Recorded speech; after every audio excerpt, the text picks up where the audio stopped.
Hey there, it's Dusty Thunder again with another AITA story for you. This one is, am I the ascon for not being transparent with my fiance? As a preface, my best friend is my ex-girlfriend.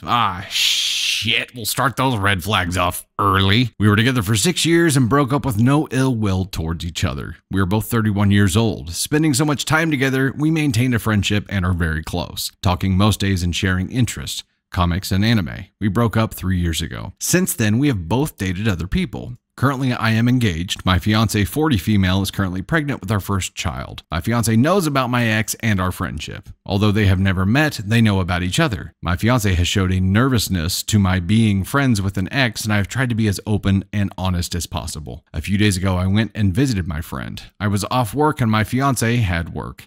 We did not have plans to do anything together. My friend and I got food and watched a movie with her family. Her mom is my second mother, and her family is like family to me. We'll do this again. I missed a few texts from my fiance because I wasn't looking at my phone. When I got home that night, my fiance was cold to me and distant. She has been for a few days. Today, my fiance exploded on me saying that she called around and found out that I spent the day with my ex. I never hid that fact. It was never brought up. We have never done that before. My fiance says that this is something that should just be brought up and that I am not transparent and trying to hide something. Am I the asshole for not mentioning that I hung out with my ex?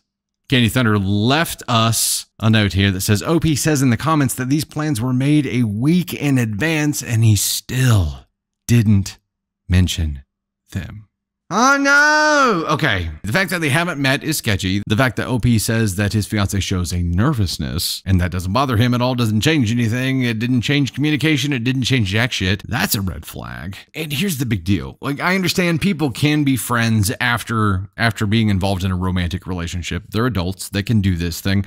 However, if your partner has a problem with it, you have to address it. You can't just ignore it. That problem just doesn't go away on its own. The smart play here, OP, would have been to communicate through this and been like, hey, we don't have any plans. Thought I might go hang out with my friend for a little bit. Are you cool with that? I just want to make sure that you're comfortable because my allegiance is to you. Also, you're carrying my child. So my allegiance is to you double. The smart play would have been to communicate through it and at least talk about it before it happened. Also, if your fiance is carrying your child, you need to make sure that your phone is in a place where you can receive and notice messages quickly. Also, if you're going to be hanging out with your ex, whom your fiance, whom is pregnant, is not comfortable with, you need to make damn sure that your phone is somewhere where you will know instantly if you have a message from your fiance. There were a lot of brozo bonehead moves kind of stacked on top of each other here. And I'm not saying that him being friends with an ex is a problem because that's entirely possible, but the way that he handled the nervousness of his pregnant fiance is not okay. Being friends with ex, okay. Not addressing nervousness and just ignoring it and taking the come what may route, not okay.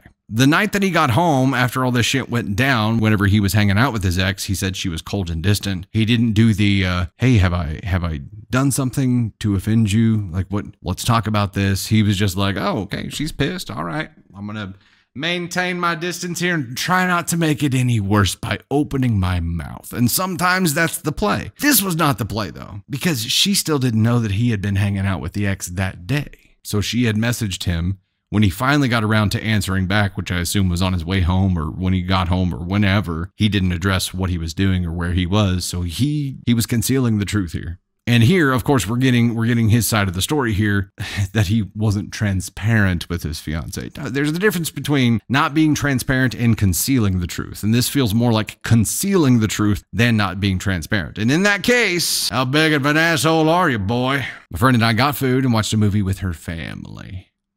So y'all had a date. A family date. Okay, so as a reminder, the ascon scale is based on the U.S. military's DEFCON scale. So ascon 1 is the worst level of asshole. Ascon 4 is the least severe level of asshole. 4 is you could have done that differently. We definitely checked that box. 3 is you should have done it differently. We definitely checked that box. Ascon 2 is you definitely shouldn't have done that. I think we definitely checked that box too, because he definitely shouldn't have done this, at least the way that he did it. Does that classify as you should have done it differently? Or does that classify as you just shouldn't have done this? Stroke the beard we must and think about this one. I feel like because if he just wasn't transparent and that was the issue, it would be an ascon 3 because he should have done it differently. The fact that he, at least from my perspective here, actively concealed the truth, that makes him an ascon 2 because he definitely should not have done that. I'll make this official. Welcome, sir, to ascon 2. We hope you enjoy your stay. Your ex is there with her family, so you can grab some food and watch a movie and still be the second most severe kind of asshole. Feel sorry for the fiance here. He's got to communicate this kind of stuff. If his bestie is his ex, your fiance's got to meet her, dude. You've got to get them comfortable with each other. Otherwise, something is going to give. And I assume you don't want that to be your fiance who's carrying your child. So if you don't want to lose your friend and if you don't want to lose your relationship with your fiance, you have got to get them together and get them comfortable with each other. There is no other way here. And also, stop doing shady shit like concealing the truth or not being transparent. If you take this minimization approach with her like you took with us here, she's going to get more pissed, man. So be real about it. Be honest with yourself about what you're doing and how severe it is and fix it. You have to openly communicate. Your fiance is pregnant. That phone needs to shock your brain every time it rings or dings. You have got to be on top of that. And if it really is harmless, you have nothing to hide. So openly communicate. That is the only chance you have of maintaining your friend, maintaining the connection with your ex's family, and not losing your fiance who is carrying your child. Please heed this warning, boy. You can do this, but you have to do it right. Otherwise, you're going to lose everything. There's a very good chance of that.